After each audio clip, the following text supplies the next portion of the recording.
Hello, everybody. Thank you for coming tonight. Thank you for the tech crew help that we had setting up the room. I'm Marg Walker. I'm your host for tonight. We're in a new space. Leah's telling me I need to be a little louder. And so, because this is a more, sorry, what? Mic isn't working. No, it's working. It's working. Oh. All right, so note to readers, you have to like kiss this thing. All right. Okay, that's gonna make it a little harder to read, but that's all right. Well, I don't know. You'll have to adapt. So, yeah, this room is a little more absorbent than what we have upstairs. We're here tonight and also next month for Midstream because of scheduling issues here at the church. But then after that, we'll be back where we normally are upstairs. So welcome, everybody. I'm glad you're here. We have is Ollie here? We haven't met. There you are, thank you. We have 4 readers tonight, and if you know the format, they each will read as set. And then afterwards, feel free to stay and mingle, and if anyone brought books among our readers, they can be on display, and you can take a look at what they've been writing and get to know each other a little bit more. If you're not familiar with this church or this space, bathrooms are easy tonight. They're through this door or the back door and down the hall. Anyway, they're right across the hall from here. So easy to access if you need that. I will pass around a sign-up sheet in a moment for those of you who would like to be on our mailing list and aren't yet. The mailing list, we use that simply to announce our readings. That's the only email you'll get from us.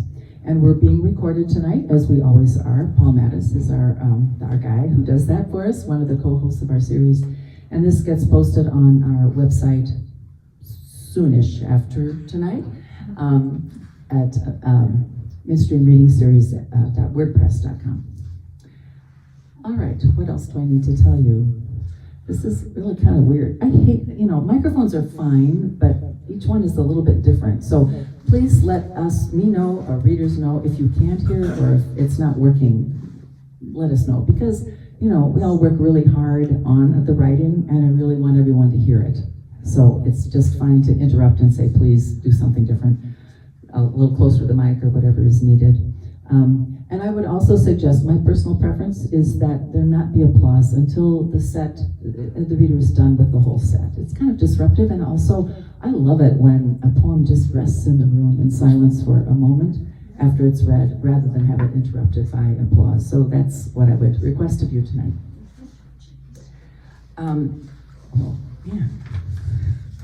This whole podium is really live, by the way. It makes noise. It's customary to start off our evenings with a poem that the host can choose. I sometimes choose other people's poetry. Tonight I just picked one of my own that I wrote a couple months ago. And for those of you who are writers in the room, and I think I see several, you know that when you write something a couple of months ago, it's going to go through some more changes before it ever sees the light of day. And that could certainly happen here. This one is called Above the Vltava River. Remember that cafe in Prague at the top of a cobbled street where we sat in the wan September sun, our metal chairs scraping the patio stone. How tired we were from head colds that had for days lain siege to us, and from the uphill climb past turrets, steeples, murals, domes, past child-drawn Ukrainian flags taped in windows, innocent outrage at the very idea of invasion. Were there pigeons? There should have been pigeons, and a mix of languages, bird and human, at the crowded courtyard tables where we drank strong coffee to keep warm, and shared a preposterous pastry, not talking, all we had seen coalescing into a reverence for Prague and what it has borne, the war and the next war, the occupation, the revolution, and still the shopkeepers, the musicians, the school children, still the Charles Bridge, the Vltava River, pulsing through this city of velvet and stone. I don't understand it. The uneven distribution of suffering and endurance we can barely envision from where we sit in our thin coats and upturned collars amid the European clink of cups on saucers, and rest a while, touched and untouched. All right. Leah has a comment about how this microphone is not, it's like, is that what you're gonna say? Yeah, I was gonna say, I can't. It's echoing. It's echoing. What if we don't use the microphone, or somebody can maybe figure out what's going on? Yeah, it sounds funny from here. It's Reverb. bassy. It's very bassy. It's like stadium setting or something. Well, that's true. Yes, yeah. I would suggest either standing back from it, putting it lower, or you not using it. All right, well, This will change it. okay. All right, let's try this one Whoa. now. Better. Better. Oh, yeah. All right, well, I'll tell you what. We're so glad you're here. Thank you. I'll tell you what, let's try this setting. Oh, I still need to be close to it. All right, so I'm gonna read, no? I'm gonna just introduce our first reader, and at the end of my little reading their bio, tell me if it's like, no, we need to fix it again, before Ollie comes up to the mic. Yeah, maybe you should just pull up a chair over here. We'll do our best. Our first reader is Ollie Shminkey, a non-binary transgender poet, artist, and organizer living in St. Paul. They have spent the past decade coaching, mentoring, teaching classes, and running workshops for poets. They are the author of 4 chapbooks, as well as 2 full-length collections, Dead Dad Jokes from Button Poetry 2021, which was shortlisted for both the Midwest Independent Publishers Association and the Eric Hoffer Grand Prize, and Where I Dry the Flowers, also from Button Poetry, forthcoming June 2024. Their work has been featured everywhere from Them to Uprity, and they've performed poems in 19 states, with their work garnering over 3 million views on YouTube. When they're not writing and performing poetry, they spend their time making creepy, cute pottery under the name Sick Kitty Ceramics. You can find them touring nationally, making music, or playing with their cat Pete, who is always trying to eat things he shouldn't. Mike, okay enough? Yeah. All right, good. We'll keep at it. Thank you. Welcome, Ollie. Come on up.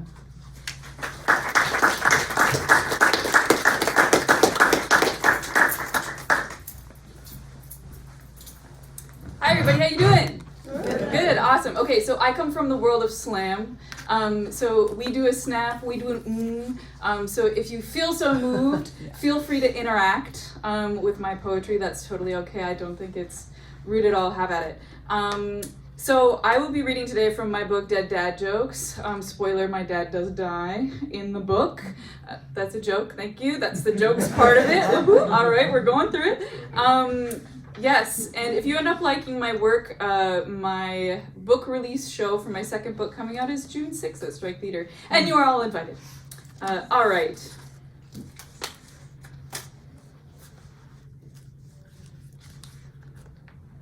My dad died a week ago, and I search for a hawk. I test my gut. I kiss the top of his urn like I kissed his dead forehead in the moment after. The feeling of his skin under my lips, chalked with cooling sweat. I stand in the middle of a field and pretend to pray. I chicken out halfway to belief. I reach out my arms and pretend I can feel energy pulsing in the wheat stalks. I read my horoscope and go back to work. My sister and I listen to the voicemails he left us while we drive to the restaurant. We listen to the voicemails he left us. I hear him in the crackle in the static. His funeral flowers have barely begun to wilt. That must be a sign. There is a storm flashing low in the distance. That must be a sign. The wind on the back of my neck is warm, and it must be a sign. I touch the soft belly of a raspberry, and it feels just like his lower lip, as I fed him his pills one by one just a few days before. I pluck each berry, place them in my bucket, and each becomes a new mouth, a gallon's worth of him dying again and again. I pick raspberries and smell the breeze and wait for a sign. There is a spider, just like there has been a spider every day, nestled in between the brambles, hanging from the side mirror of his old SUV, dangling in front of my face on the car ride home. I make believe my father is sending me spiders. I make believe. Cremation doesn't actually produce ash. Instead, the skin and muscle burn away entirely, leaving just the weakened skeleton, which is thrown into a blender, crushed, and returned to you. My father becomes the margarita I want to order at the bar. My father becomes snow. After he died, the summer was gone, and now all I can do is wait. I walk into his room and fold up his glasses. They creak like they are still expecting a face. His mother brings me a photograph of him as a teenager, and his mouth is open, wide with laughter, and I am the one who doesn't exist. Thanks everybody. Yeah, if you've ever been a caretaker for someone with terminal illness, it sucks. It's a terrible time. And my dad died when I was 24, so it was a particularly vulnerable time for me. Now I'm 30 and fine. Yeah, but there's a lot of love and tenderness that comes with it too. Are we gonna get to any of the love and tenderness in the next 3 poems? We'll see, but it exists. Dear Season, I bought his same brand of winter coat. It makes me look like I could skin a deer. As a child, I would walk outside after a fresh hunt and poke the tongue flopping out of the deer's mouth. I would watch as my dad strung the deer up to the side of the pole barn, the weight of its body thumping against the metal door. It sounded so heavy, like it weighed more in death than it did when it was alive. I watched my father grip the knife and slice the body open. I can still hear the rip as the hide tore open for the blade, the hot steam of organs birthed into the crisp fall air, the thud as they became meat on the ground after I would walk up to the deer and hold its hoof. While the ligaments were still loose, I would open and close the 2 hard black crescents, open, close, and now I get it. Now that he is dead, the elastic strung around his dead hair like a rope, dead weight, how I lifted his head and it was so heavy. And I cut his hair, gripped the scissors as his ponytail ripped across their cold metal, a few stray strands planting themselves alone in the sheets next to his shoulders, how they didn't make a sound as they fell, how he didn't make a single sound.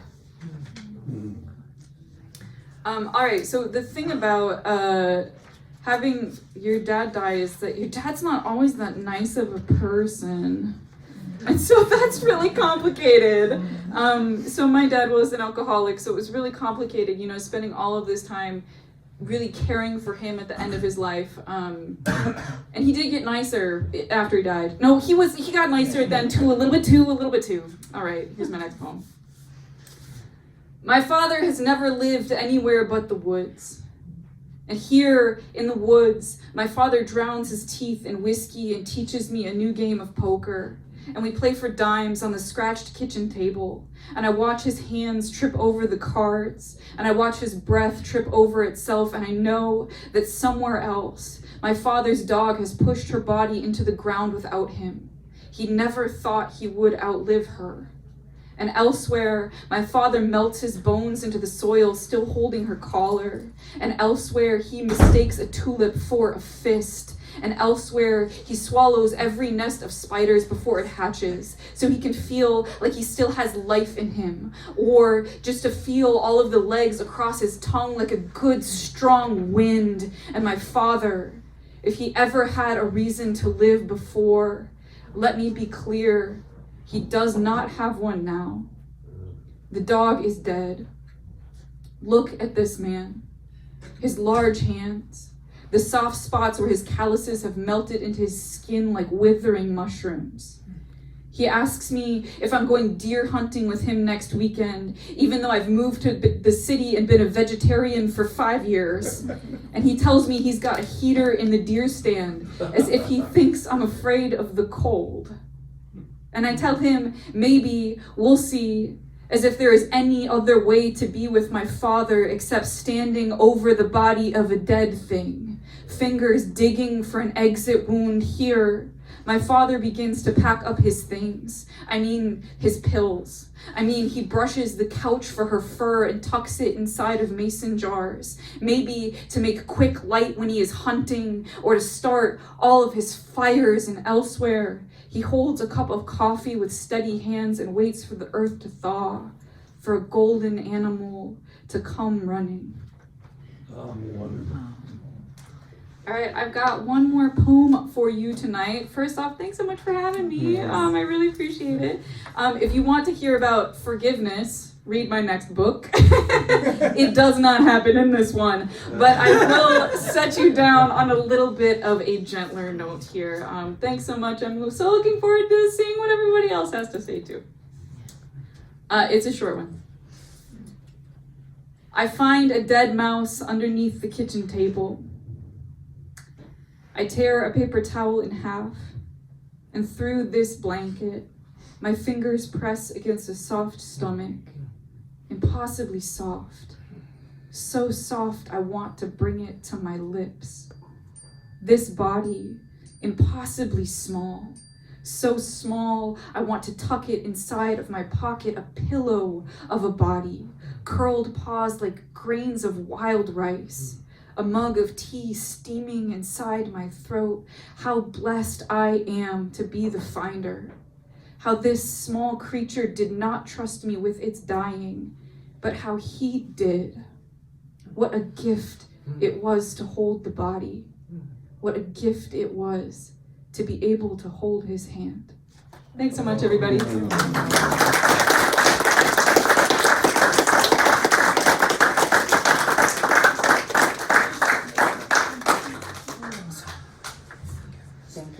Thank you. That was Ollie, Shminkey. I forgot to send around this. Can you hear? I forgot to send around this thing for signing up if you'd like to be on our mailing list. So your name and email if you wish. I feel like a moment of silence.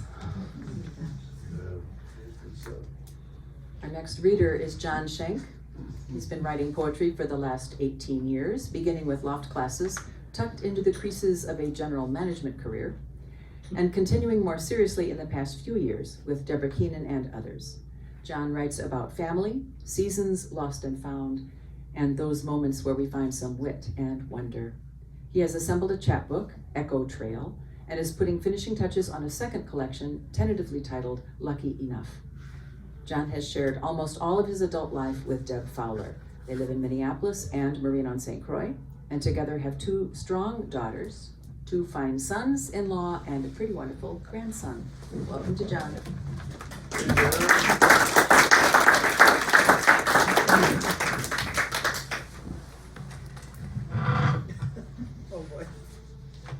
Thank you. Thank you. Thank you.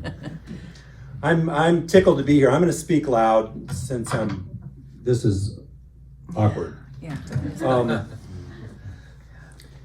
Yeah, so I think I'm just going to jump in. This first poem is a kind of an ars poetica. It's called Have a Blessed Day. And this podium is not made for a tall man. I'm going to hold it up a little bit. Have a blessed day.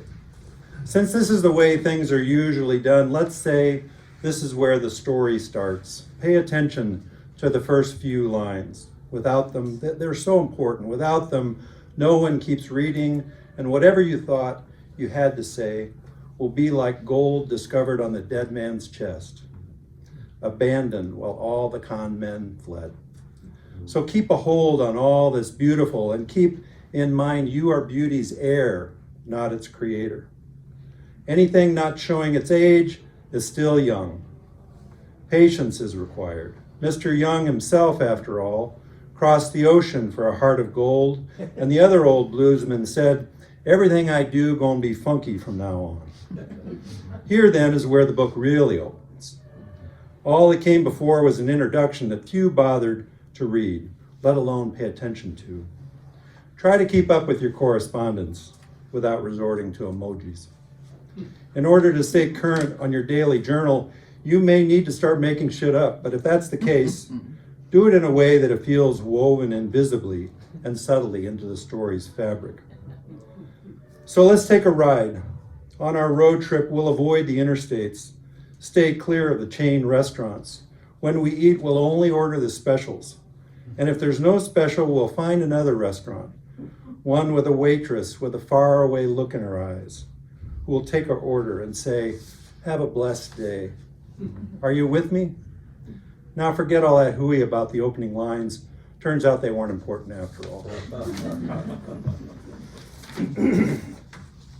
This next poem, when I was reading with Deb to get within my 15 minutes, she said, I like the language.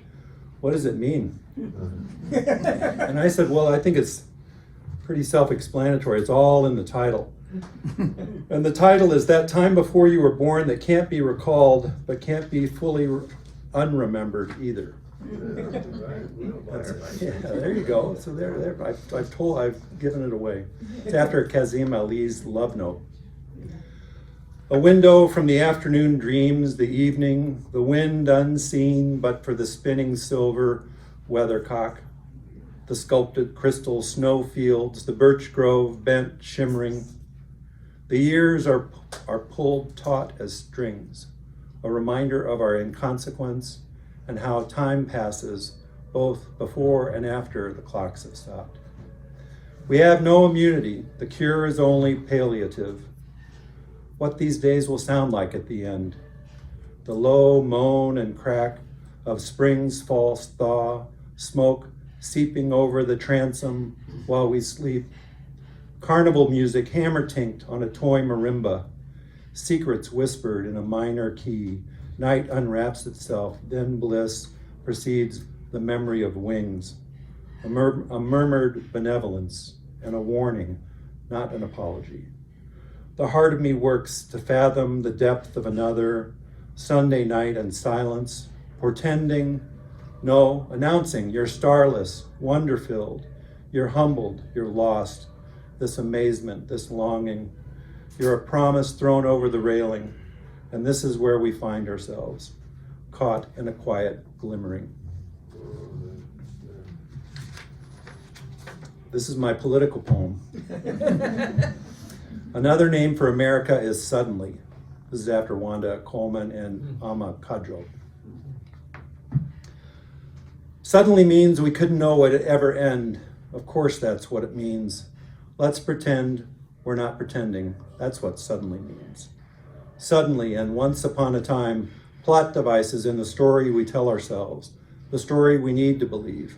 There's only one story. It's told many ways, but there's only one.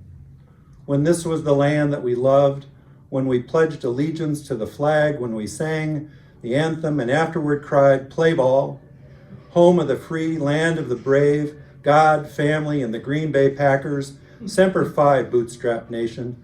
If you can make it here, you can. No, if you made it here, you probably had a head start. Suddenly the story meanders, red herrings show up, alternate facts, real-time revisions make the chronicle hard to follow. Love it, leave it, burn it down, your pick. With the freedom of having to be here comes the burden of being able to stay. Not nostalgia, but fear of dying, fear of losing, fear of admitting somewhere we got it wrong, fear we missed the obvious signs and won't know the way home. This is not the first time we've taken pills from a stranger's pocket, cooked up reasons to believe life finds a way, heard the past is just another Christmas present, played like a record with a skip and a scratch, the future a cemetery whistle, a prayer offered up to a tone-deaf God. So put the key in the ignition, time to move out. Vamonos, though the road no longer certain, we're guided by hearts already broken or spirits that will never break. I'm a little hesitant to read the next one. It's also, being the second one, there's a little pressure. This is a couple poems about family. First one, my father, who lived a long time. And this poem is called Notes from the End of a Very Long Life. It's I wrote it a couple months before my father died, about a couple of years ago. Notes from the end of a very long life. The kids are Skyping from a visit with my father at the assisted living facility. He sits, swallowed by his recliner, staring off to the side, dog on his lap. On the call, he asks me 3 times where we are. He's having a bit of trouble tracking with the conversation, but no longer threatens to just start walking home. Instead, he wants to know how much all this is costing him. About $40 a day, I lie. He says the meals are pretty good, but can't remember all the names of the men he shares a dinner table with. Anyway, good for the kids. They get him laughing pretty hard, reading from a blog titled, "Birds Aren't Real." I'm glad they're there, but I wish they were here. I have a black and white snapshot of my father in swim trunks, sunglasses and slicked back hair, 6-year-old me balanced on his knee, my mother in the background already fading, my father and me mugging for the camera like we own the place. I remind him that when he was my age, the 2 of us did some canoe trips together several summers in a row. In the months before, he'd prepare for the paddling and the portaging of a week's worth of gear by filling a Duluth pack with bricks and then climbing up and down the stairs every night before going to bed. I took my strength for granted then, but even now, wouldn't work that hard to get ready. I ask him on the call if it looks like the kids are taking care of each other all right. My daughter repeats the question to him, saying, "He still calls us kids, but we're grown-ups now." He thinks a bit and says, "By all appearances, yes, they look well cared for." These days, my father can't keep his hemoglobin count up, and it wears him out. Makes it hard for him to sit up straight. A colonoscopy might find the leak, or it might kill him. We don't know what to do. My father outlived both his wives, an older sister, all of his friends. He's buried 4 dogs in the backyard in the last 12 years. I don't really like this dog, but I'm hoping it's not dying anytime too soon. The sun's setting on this day. It's the violet hour. We say our goodbyes, say we'll talk again soon. And once more, my father asks me where I'm calling from. Now, my father lived till 94, and my mother died at 48. This is for Patricia Miller Schenk. A little more of a poem as opposed to a story. In memory, in the wet, clotted cream of April sky, past my window, lake solid, dangerous, indifferent, rain a deceptive smur, I'm nobody's fool. A good day for a resurrection, a declaration, listening patiently for signs from silence, your rendezvous near, shimmering from the vague and dubious heavens, to your cool remove my final questions. Was I all that you hoped for? And did your dream come long last true?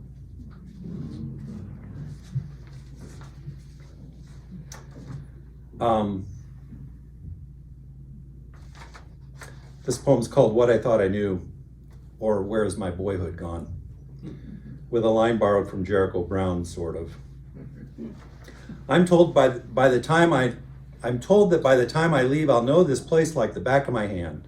Freckled, sun-spotted, with an odd mole that's been there forever, scarred in several places by carelessness and overconfident knife skills.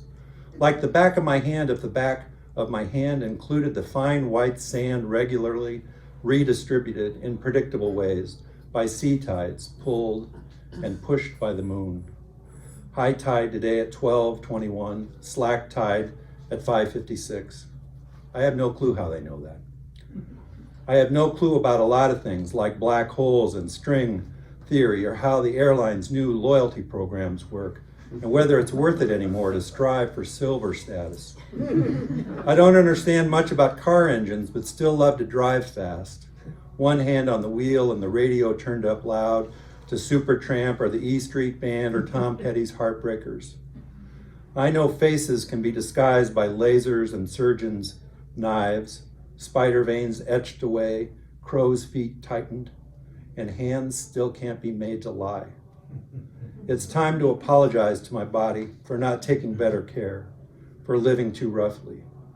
Time to express regret to all my friends, and colleagues for being so quick to judge and so stingy with praise. Time to ask families forgiveness for how expertly I built my strong box and locked away my tenderly nursed grudges. Pushed by the moon, its loyal return, with scrapes and scores still worn like badges. Time to say thank you, time to say I'm sorry. 2 more. Everything that is to happen has already started to happen. That's the name of this one. When I'm sure no one's listening, I sing harmony to what's playing on country radio, coming in behind the beat, my baritone like a bag full of gravel. Amazing, remarkable, and highly unlikely. When I'm sure no one's watching, I move like Gene Kelly in The Rain or Vincent Vega when the boss's wife tells him, I want to win that trophy, so dance good. Never gonna happen. In dreams, I'm in front of the class, dispensing pithy insight to spellbound students like, life finds a way, and who here is willing to fail, as if I had something to say. When I'm in church, I park my uncertainty about God and wait for the coffee hour, striving to understand what's in danger of being forgotten. I am living in an anxious moment. And when I'm alone by the river, I'm a poet, and the reflection in the water is of a younger man entranced by the terrible beauty that surrounds him. I note the irony. And lastly, this is the third poem of a longer thing called 3 Lines, 3 Poems. It's a little inside baseball, but the form is called Golden Shovel. And it borrows a line from another poem, and that's, you'll get the idea. This is called Poem Beginning with a line from Lulieta Leshanaku. And her line is, I will listen to my children fighting in the next room. I will listen to my children fighting in the next room. I will pay attention to the woman with all the answers. Will try not to blow off the preacher misquoting the prophets. Will listen to the quiet music in the treetops, to the rustling leaves, to the laughing crows, to the rumble of the neighborhood machines, my neighborhood, my machines, to the racket of the children next door and down the street with their night games and their fighting and their troublemaking. And as I listen, I'll not be in judgment of my inevitable decline. I will acknowledge the old man behind the curtain saying, you're next. Soon enough, you too will have to move over. Soon enough, you too will need to make room. Thanks.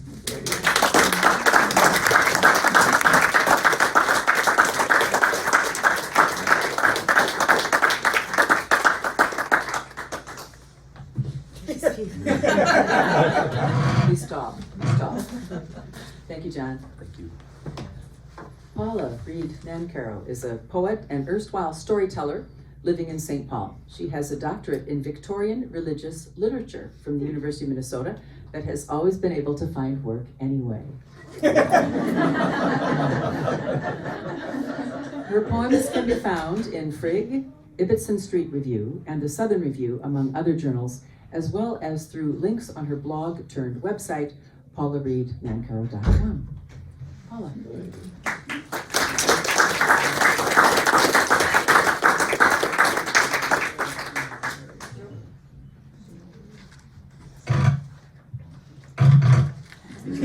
How's this? Can you hear me? No. Over here? There you go. Yeah. Okay, all right. Drop it down? Yeah. There, thank you. Get close to it, please. Closer to it? It doesn't want to do that for me. And then I have to be close, yeah, all right. I'm reading 3 poems tonight. The first is probably the lightest and was published in Calliope, which is the official publication of the Writers' Special Interest Group of American Mensa. I am not a member of Mensa. Anyone can submit a poem. So far, this is the only poem I've ever written in response to a paper in an academic journal. And while I drew some inspiration from the examples in productivity orientation and the consumption of collectible experiences, the application of these examples is my own. Advice to America's Lovelorn from the Journal of Consumer Research. If a lover is cold and unresponsive, sleep in an ice palace instead. Hotel de Glace in Quebec is unique in North America. Enjoy the frosty ambience. Smile as you check it off your bucket list. You can tell stories at cocktail parties. The lover who is charming but unfaithful can be replaced by a refrigerator magnet from every state in the Union. What you save in therapy costs can easily underwrite the magnetic charms of Alaska and Hawaii. Exchange the lover with whom you can't seem to help making the same mistakes over and over for a once-in-a-lifetime experience. Try New Year's Eve in Times Square, something no one ever seems to feel the need to repeat. I have a friend at work who wants to tattoo one of those stanzas on her arm. I can't remember which one, but I consider it a great compliment. The second poem is based in Minnesota history, both human and geological. It was published recently in the Journal Book of Matches, and it's in 4 sections. It's called Mining Mary Ellen. 1. He named the mine after his daughter, Mary Ellen. They moved to the Mesabi Range, that sleeping iron giant, in 1907. She was 11, maybe 13. Immigrants came from all over to work in the mines. They lived at the location, at the edge of the pit, in tar paper shacks. Grandchild of immigrants, what did she think when she stared into the hole in the earth that bore her name, where the men came up covered in red dust and grime? If they came up.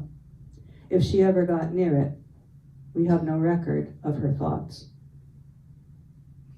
When a man didn't leave family behind, newspapers just reported a Finn died, or an Italian, or a Slav. The English papers, anyway. Native elders speak of treaties that said a plow's depth of land for farming.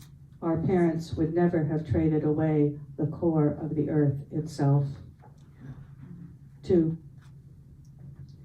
Emmett Butler's house in Hibbing is on the National Register. The tar paper shacks and the Mary Ellen mine are long gone. On a Tuesday morning in December 1924, Mary Ellen Butler wed the architect Raphael Hume, who took his bride off to New York. Did she feel relief that the 41 men who perished when the Milford mine flooded that year did not drown beneath her name? History does not record her feelings. Babies born and visits home are carefully noted in the record, Visitation School's Alumni News. An obituary in the New York Times tells us her birthplace, her schooling, names of her daughter's husbands, accomplishments of her husband and her son. Otherwise, she might have been silt at the bottom of the sea. 3. In the Mary Ellen concentrator, mined rock was crushed and refined into usable raw material. The rest was rubble, waste. Like the overburden that needed to be stripped to get to the ore. Sometimes an entire town could become overburdened. North Hibbing, Carson Lake, Old Mesaba, Cooley. Even the taconite boom has its ghost towns. R.I.P. Taconite Harbor, 1957 to 1988. A postcard North Shore town, minus lungfuls of dust, before 7 mines closed in the bust. Houses were moved, basements filled in, lawns became fields again. Sometimes you can find a fire hydrant or a basketball court in the middle of what is now nowhere. Boom and bust, the capitalist tango. Resources endless until they are not. 4. Biwabik Iron Formation was deposited 1.88 billion years ago on the shores of the Anamiki Sea. Stromatolites formed alga reefs along the shoreline of what was not our world. Photosynthesis, the ingenious invention of a microbe. A waste product was created then. We know it now as oxygen. The rusting of the earth destroyed most anaerobic life, produced an ice age or two, gave us the air we breathe, made multicellular organisms possible. The evidence of this event remains in Mary Ellen Jasper, in the swirling stromatolite patterns fossilized in red quartz and silver hematite, named after the mine, of course, not the woman. Gem of an algal, found in the blasted overburden. Mary Ellen Stone Company employs 9. They will tell you Mary Ellen Jasper makes beautiful jewelry, kitchen countertops, and tombstones.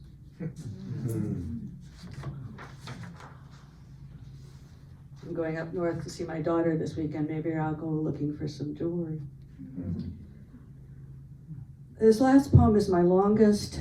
It came out in the online journal Whole in the Head Review on May 1st.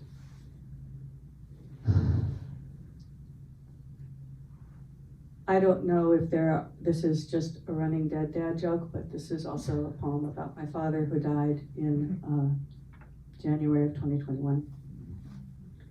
The poem is a haibun series. A haibun, for the uninitiated, is a hybrid form which involves one or more prose stanzas preceded or followed by a haiku or tanka or a couple of them. It is connected to the season and often describes an exterior journey that mirrors an interior journey. I first encountered haibun in my first loft poetry class taught by Thomas R. Smith, so it seems like a good transition piece. And I have to say, this poem was, I had not seen my father in person since December of 2019. Because vaccines were not yet unavailable, I was unable to attend his funeral. My sister did most of the caretaking, and I wish I'd taken my Zoloft today because Ollie, listening to your poem made it really clear what it was like to be there, and I was not there. So maybe that's why I had to write this poem. The poem begins and ends on the same night, January 15th, 2021. Within that circle, it moves otherwise chronologically, from New Year's Day to the day of the inauguration. My father died the day after that, on the 21st. I had not seen him since December, so. The poem is called That January. January 15th, 2021. A week before he died, my father became a great-grandfather to twins. My sister was spending most nights at his home by then.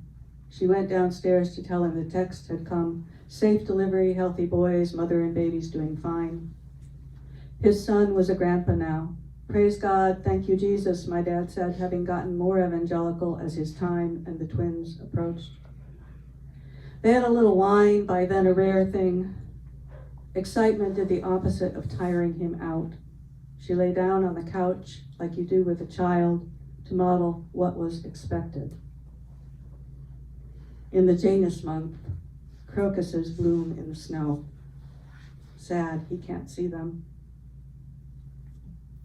January 1st, 2021. When I call to wish him a happy new year, my father is using the nebulizer. I talked to my sister for a while, share the memes she hasn't seen. Hindsight is 2020. We didn't celebrate this year. I had nothing to wear to the living room.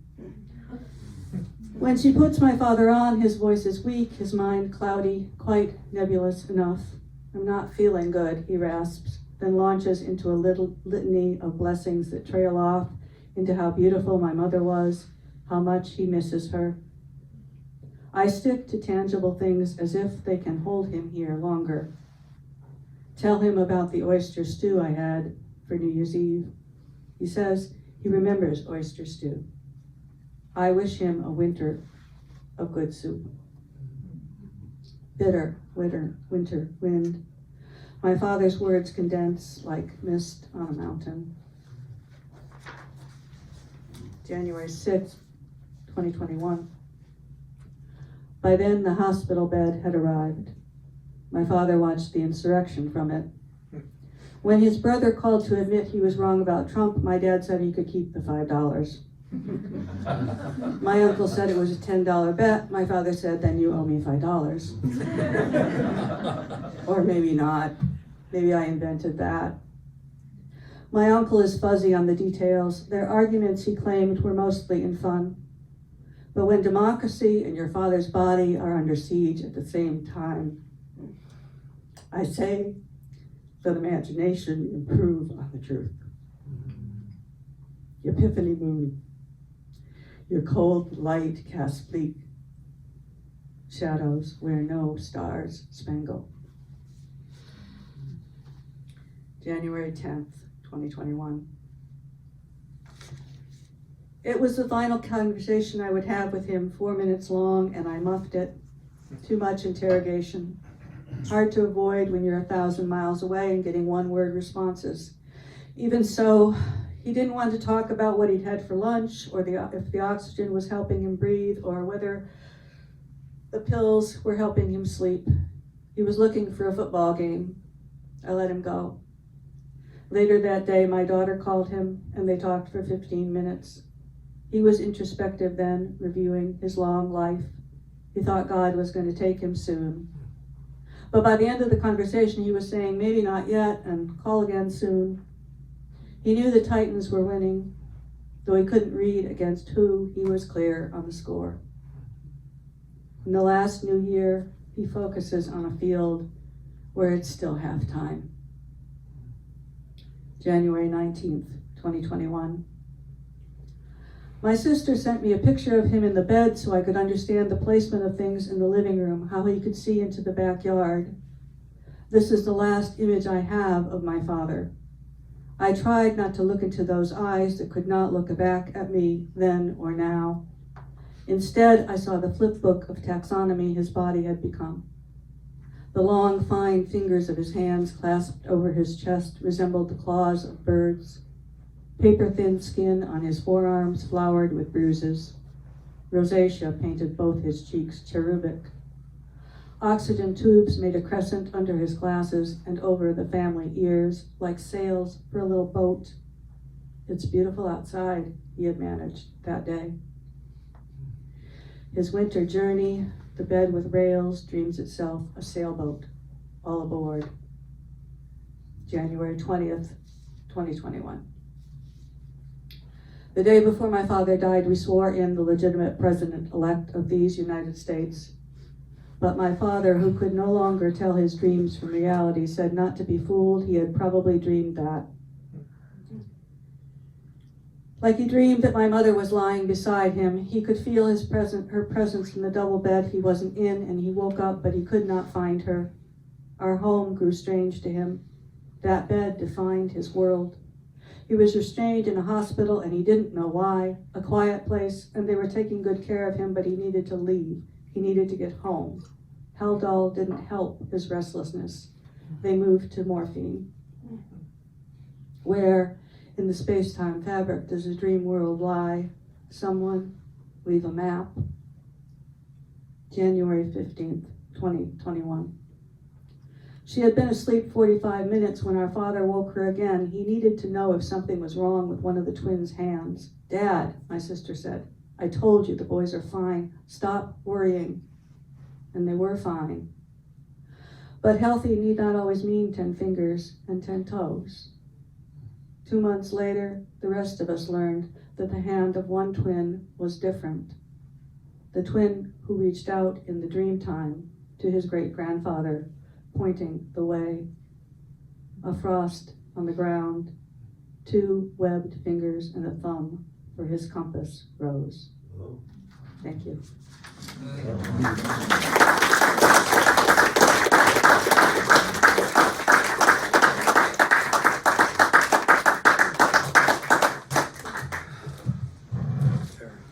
I just want anyone who's new here to know it's always this good. This is just amazing poetry tonight. Thank you so much. We do have one more reader before we get started with Thomas. Just a reminder, this is a space that the Unity Church Unitarian offers to us for free. And we, part of our tradition here, it's a church, you pass an offering basket, and if you're inclined, throw in a few bucks, and that'll help defray expenses. No pressure, but the church would appreciate it if you can. So why don't I send it around then?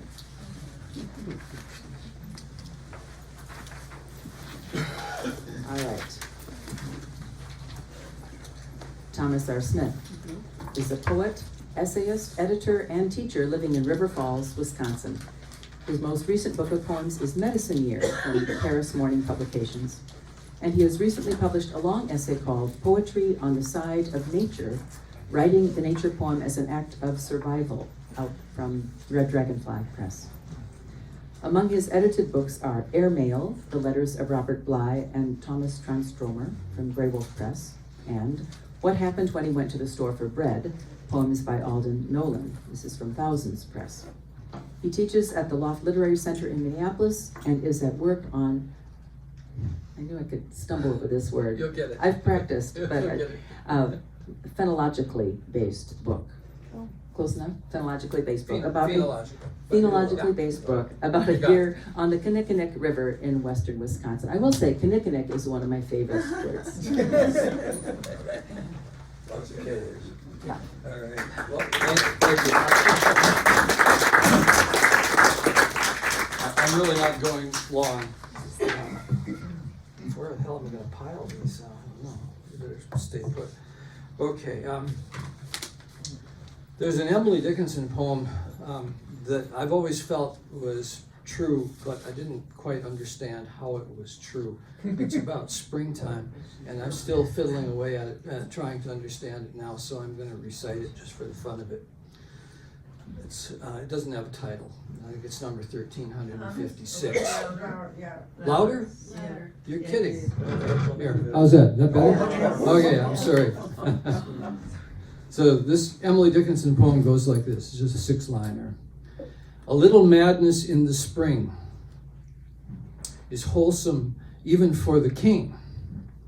But God be with the clown who ponders this enormous scene, this whole experiment of green, and takes it for his own. Well, my reading tells me that this is maybe the one poem in which Emily Dickinson praises madness, okay? Spring is full of madness, you know that. We all feel crazy and fucked up in springtime, okay? And what's this thing with the clown? I never understood the clown, and then it struck me. Do you know what the old original usage of the word clown was in England? It was of a farmer. It was a person who digs the clods. Clown comes from clod. So it's actually it's evolved into a prejudicial usage of clown. It's making fun of the peasants, the bumpkin. But God be with the clown. It's the guy out there digging the earth who takes this thing for his own. No, it's not yours. It's crazy, and it's going to make you crazy too. So God be with the clown. All right. I wanted to read some springtime poems, and I'm going to start with a Maytime poem. It's called Green Eminence. Can you hear me all right? Yep. All right. Yeah, there you go. Green Eminence. April never gives us more than we can take. May now, that's another matter. May comes on with her green that makes us forget how somber earth can be. New leaves are a lime green confetti thrown up in the air, confetti that never comes down. Yeah. The occasion is every event in your life that can possibly be celebrated all at once. Yes. Wedding, graduation, anniversary, birthday, retirement. It's all for you, and none of it's for you. The heart senses something it has desired and feared. Come near, and then draw back, and suddenly it's summer. All right, so I'm going to get back to spring shortly, but I wanted to read a couple of other kinds of poems. It really struck me this year, especially how close in proximity the first Earth Day was in 1970 to that horrendous day of May 4th when 4 students were killed at Kent State. I'd been reading just a devastating graphic novel by someone named Durf Backdurf. It's called Kent State, 4 Dead at Ohio. It's about this thick, and you get done with that, you have to scrape yourself up from the floor. It is so devastating. I've been haunted by that all week. So this is a poem remembering the first Earth Day in River Falls, and there's somebody here besides me who was there, and it was that man right there, Jim Lentfesty. I think he gets mentioned in here. It's called First Earth Day. It was a different country, a different Earth. Nixon had signed the Clean Air Act. Imagine that. And we were still running on the fumes of Woodstock the summer before. Our Senator Gaylord Nelson, Wisconsin's pride, inaugurated April 22nd as a day to honor the planet. It should have been every day, every day. I persuaded our student newspaper to let me edit a supplement. We all wrote for it. The new River Falls Ecology Action. Jim, Phil, Eugene, Margil, and Dirty Bill reprinted Gary Snyder's Smokey the Bear Sutra, quote, may be reproduced free forever, and still is, for which Peggy crafted a marvelous drawing of a globe-clutching Mother Earth with her hand out, holding a car at bay. It was a beautiful day for cleaning up the Kinnickinnick. We hauled tires and bottles, boots, a section of picket fence, and even an old bed spring from the river behind the movie theater. Hippies helped police raise the flag in the park. We sent big thanks and smiles to Mother Earth that day, 8 months after Woodstock and 2 weeks before the murders at Kent State sent us all back into the shadows, still holding close the earth, our sustenance, our mother, our lifeline. So I'm really happy with what the students are doing right now. Some of them are going to make mistakes and have poor judgment. You always do, when you're that age. But I'm really heartened by the awakening that's taking place in that generation, just to the monstrosity of the arms trade, the world arms trade. Yeah. We're supplying, the United States is supplying arms to 107 different countries around the world. 42% of the world's arms trade. It's a huge obscene cancer on the soul of America. This is a poem for the student protesters in 2011 when over in Wisconsin we had to contend with the election of Scott Walker, who sent us spiraling down into the abyss, okay? So this is called To the New Student Protesters. And I went down to Madison one day. The demonstration around the Capitol, there's 100,000 people there. Peter Yarrow from Peter, Paul, and Mary was there. I mean, right up there on the mic, singing. It was amazing. So I wrote this poem, To the New Student Protesters, Wisconsin Protests of February 2011. So this is an old guy writing this, okay, to the students. Best of all is to see the young and meditate on the law of unintended consequences, the governor's hardened arrogance, mobilizing a new generation to learn one of democracy's most glorious lessons, that there is not only duty, but joy in the combining of voices. Though now we're gray and you're the vivid ones, every cell in us resonates to your bullhorn, standing today less for ourselves than for you. We lean easier into aging bodies and vision, loving the early spring wind wafted by your lithe, shining spirits. Our old romance with hope stirs again, that we might yet establish the beautiful community, and that you might still lift the dream forward to places we've only imagined, We who, as Dr. King said, may not live to see the promised land, but are carried in your hearts toward that fulfillment. So I say thanks to the students right now. Say thank you, thank you, thank you. Okay, a couple of springtime poems. There's beautiful, this is a prose poem. There's a splendid crabapple tree in River Falls that we go and stand under this time of year. Closer to the mic, please. Closer, I'm sorry. Yeah. Okay. All right, better? Yes. All right, okay. This is called the crabapple tree. Overcast day, cool but with an edge of humidity. By now the green has closed ranks, high and low, formed united fronts against the crumbling ramparts of winter. Thus life achieves her annual balance with death and seems to rest today in that space between heartbeats. The firs, that's fir trees, the fir's new growth hangs in luxurious bright folds from their dark velvet sleeves. The buckeye holds aloft its 1,000 yellow candles. The limpid, sweet faces of the honeysuckle look on from their perfect collars of leaves.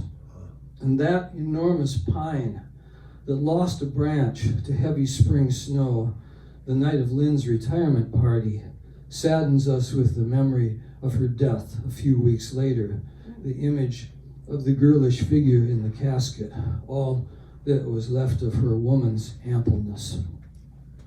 Near the edge of campus, there's a crabapple tree whose blossom-laden branches cascade almost to the ground. The petals are a pale pink that makes us want to stand under it, so we do. It's a pink umbrella to keep out the gray rain. In our little bower, we are entirely enclosed by wheeling firmament, pink stars shining through the spokes of boughs. Here, clad in this falling gown of flowers, it's possible to remember every promise life makes to a young person in springtime. Let's see. So I'm going to do a couple more spring poems. Wait a minute, though. I promised Dave that I'd read a bird poem. He said, "You got bird poems?" I said, "Yeah, I do." This is kind of going out of season now here, but it's about one of my favorite birds, cedar waxwings. This morning I thought, summer's almost over and I still haven't seen a waxwing. Now I'm standing at one of my favorite spots on the river shore, and here they are, grinning their joy through their little black bandit masks, flitting and cavorting in their clowning manner, always in groups, always keeping up their aerobatics, as if for nothing more than the joy of it, looping and diving among the willows, overhanging the river, never staying in one place long. Sometimes the crests standing up on their buffy heads seem to shiver in wild delight, one of those worlds Blake saw closed by our senses 5. Grateful to have found them again, I open wide my heart's healing sky to let in their crazy bird air show medicine. Waxwings, delightful, delightful birds. Okay, 2 more, and then that's it for me.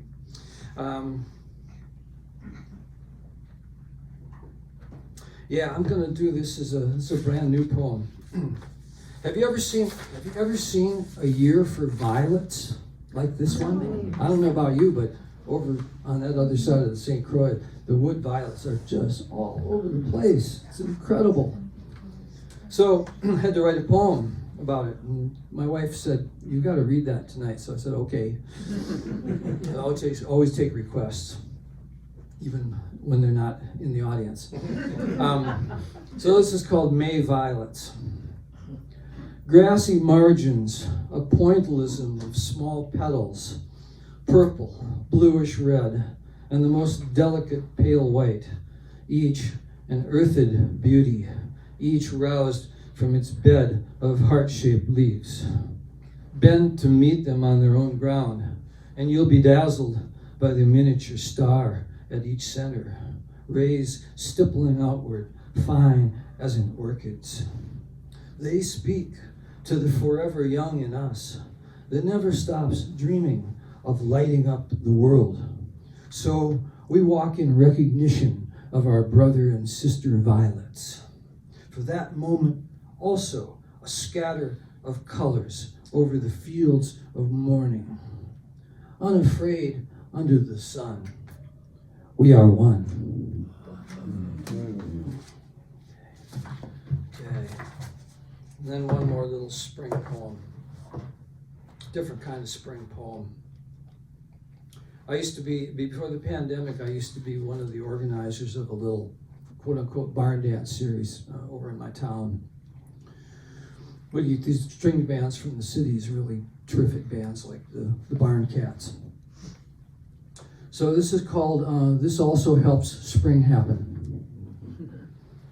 I think the last image in it is sort of the image of the poet, who's kind of just adding his or her or their 2 cents worth to this thing that we call spring, this music that we call spring. This also helps spring happen. In the gymnasium on a blustery April night, while the string band Poor Benny plays, the caller calls, and braided women and men in plaid shirts swing their partners. Standing at the back of the dance floor, the little old guy from the group home in the Packers stocking cap pulled over a baseball cap with flames on the bill. Got that picture? You got that picture? The little old guy from the group home in the Packers stocking cap pulled over a baseball cap with flames on the bill, blasts tunelessly along with the band on his lime green plastic harmonica. Blasts tunelessly along with the band on his lime green plastic harmonica, glad to have a part in making this music. Okay, thank you.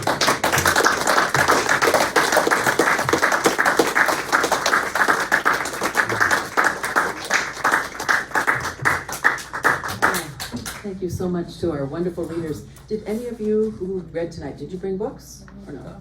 Yes?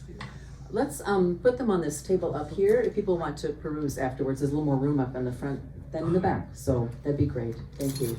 And we invite you to stay and do that, meet the readers tonight. I can't tell you how much I have appreciated what has been read tonight. It's been absolutely beautiful, and I thank you. And I'm glad to meet Ollie for the first time. If you'd like to keep the evening going, some of us head over to Sweeney's, which is on Dale and Selby, not far away, a few blocks away. They have a full menu and a bar, so that's another place to socialize if you'd like to hang out.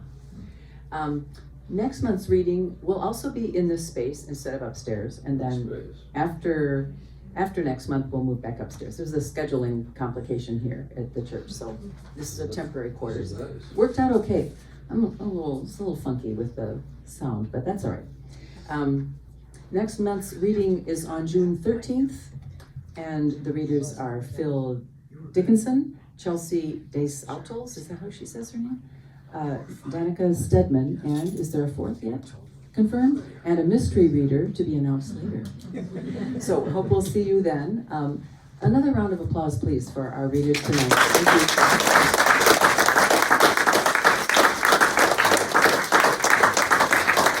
Thank you all for coming. We'll see you next month.